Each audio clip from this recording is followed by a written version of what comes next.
জলপাইগুড়ির ৮০টি মোটামুটি পরিবারের কাছে বিভিন্ন রকমের সরকারি প্রকল্পের সুবিধা তারা পাচ্ছে না। মূলত জল তাদের ঘর অবধি পৌঁছাচ্ছে না। যদি এই সমস্যার সমাধান না হয় তাহলে তারা বৃহত্তর আন্দোলনে যাবেন। দেখাবো। পল্লীবাসী আবাস যোজনার ঘর থেকে বঞ্চিত কেন? ভিডিও তুমি জবাব দাও। প্রধানমন্ত্রী আবাস যোজনার ঘর থেকে পল্লীবাসী বঞ্চিত কেন? ডিএম তুমি জবাব দাও। ৮০টি গ্রাম পঞ্চায়েত রয়েছে, বিভিন্ন গ্রাম পঞ্চায়েতের আবাসের তালিকায় নাম রয়েছে, বিভিন্ন মানুষজন ঘর পেয়েছেন। যেটা অভিযোগ, জলপাইগুড়ি খড়িয়া গ্রাম পঞ্চায়েতের এই বিবেকানন্দ পল্লী এলাকায় একটিও মানুষ কিন্তু ঘর পাননি। তিস্তা সংলগ্ন খড়িয়া গ্রাম পঞ্চায়েতের বিবেকানন্দ পল্লী, 3টে বুথ মিলিয়ে প্রায় ৫,০০০ মানুষের বাস। বাসিন্দাদের অভিযোগ, বারংবার দরবার করেও মেলেনি আবাসের ঘর। আমাদের এই বিবেকানন্দ পল্লীতে প্রায় ৩৫০০ ভোটার, আমাদের ৩,০০০-এর উপরে ভোটার। সেখানে আমাদের একটু ঘর আসেনি। থানা বুথ ৩০টা পঞ্চায়েত এলাকায় ১০৫টা নাকি ঘর এসেছে, আমরা জানতে পারি কি।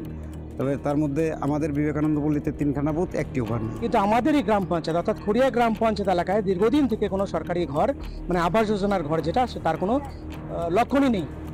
প্রাপকদের কাছে, যারা উপযুক্ত প্রাপক তাদের কাছে কোনো ঘর এসে পৌঁছায়নি। এরই প্রতিবাদ করতে আজকে আমরা এখানে সবাই জড়ো হয়েছি। একটা প্রতীকী আন্দোলন আজকে আমরা করছি। এই মুহূর্তে দাঁড়িয়ে রয়েছি এই বিবেকানন্দ পল্লীর এলাকায়। এইখানে কিভাবে কত কষ্টের মধ্যে মানুষজন বসবাস করে তা কিন্তু এই ছবি দেখলেই পরিষ্কার হয়ে যাচ্ছে। এবং তাদের দীর্ঘদিনের দাবি ছিল আবাসের তালিকায় নাম উঠুক, তারা একটা ঘর পাক। এলাকার ৩ পঞ্চায়েত সদস্যই বিজেপির প্রতীকে জেতা জনপ্রতিনিধি। তবে কি বিজেপিকে ভোট দেওয়ার জন্যই বরাদ্দ হয়নি একটিও ঘর? সবারই ঘরের দরকার। এবার বিবেকানন্দ পল্লী 3 বুথ মিলে মোটামুটি ৬-৭ হাজার বাসিন্দা এখানে, তো তার মধ্যে একটিও ঘর নেই, যার জন্য সবাই বিক্ষুব্ধ হয়ে এই আজ পথে নেমেছে। ঘরের একদম লিস্ট, নাম সহ ছবি সহ জমা করা হয়েছে, কোনো রেজাল্ট পাইনি। যারা শাসক দলে তারা বিভিন্ন রকম এই নিয়ে কথা বলছে যে হয়তো আমরা বিজেপির পঞ্চায়েত আছি বলে পাইনি, সেই ধরনের তাদের মধ্যে বক্তব্য রয়েছে। যদিও টেকনিক্যাল সমস্যার দোহাই দিয়েই যাবতীয় অভিযোগের দায় ঝরেছে স্থানীয় তৃণমূল। এটা একটা অঞ্চলের একজন স্টাফ, সে এই জায়গাটায় একটা বাজে কাজ করে গেছে বা এখানে একটা টেকনিক্যাল একটা প্রবলেম হয়েছিল, তাকে বেরো করে দেওয়া হয়েছে। এখানে প্রতিহিংসার কোনো ব্যাপার নেই। প্রশাসনের পক্ষ থেকে যদি অন্যরকম সাফাই দেওয়া হচ্ছে, সেটা হচ্ছিল টেকনিক্যাল কিছু মিস্টেকের কারণে নাকি, টেকনিক্যাল ভুলের কারণে নাকি এই মানুষজন, এখানকার মানুষজন ঘর পায়নি। জলপাইগুড়ি থেকে সুবীরেশ, রিপাবলিক বাংলা। তাহলে আপনারা বুঝলেন জলপাইগুড়ির পরিস্থিতি। সেখানে আবাসের ঘর কিছুতেই পাওয়া যাচ্ছে না। তবে এই একটা জায়গার ছবি নয়, আবাস নিয়ে আরও সমস্যা রয়েছে, এই রাজ্যের বিভিন্ন প্রান্তে রয়েছে। এইবার তো আবাসে যে স্বজন পোষণ হচ্ছে, সেই স্বজন পোষণের বিষয় একেবারে হাটে হাড়ি ভাঙলেন তৃণমূলেরই সদস্য। আজ্ঞে হ্যাঁ, পাঁশকুড়ায় একটি বৈঠক বসে, সেই বৈঠকে ভিডিও রয়েছেন, সমস্ত নেতা নেত্রীরা রয়েছেন।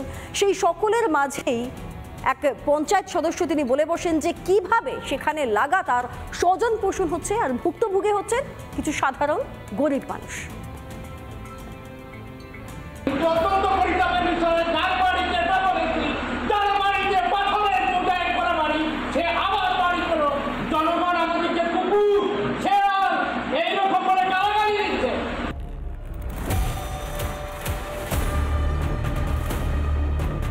পাঁশকুড়ায় সংসদ সভায় আবাস যোজনা নিয়ে দলের বিরুদ্ধে ক্ষোভ উগড়ে দিলেন তৃণমূলের পঞ্চায়েত সদস্য ভক্তিপদ দে।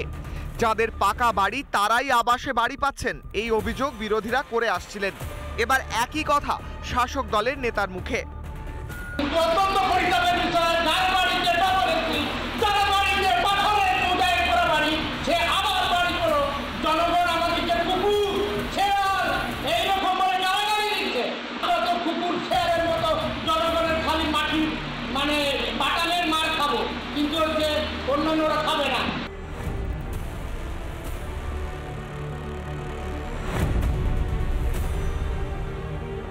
তৃণমূল কাটমানির ওপর নির্ভরশীল, সেই তৃণমূল কাটমানির উপর নির্ভরশীল সেখানে দোতলা বাড়ি থাকলেও কোনো অসুবিধা নেই, এসি থাকলেও কোনো অসুবিধা নেই। যে কাটমানি বেশি পরিমাণে দিতে পারবে তারই তালিকাতে নাম আসবে। এটা তৃণমূলের অভ্যাস হয়ে গেছে। পাঁশকুড়া ওয়ানের পঞ্চায়েত সদস্য আবাস যোজনায় ওনার এলাকায় একটা সার্ভে হয়েছিল, উনি ওনার ক্ষোভ প্রকাশ করেছেন। আমরা ব্লক সংসদ সভায় যে উত্তর দেওয়ার বা যেভাবে ওনাকে বলেন সেটা বলেছি।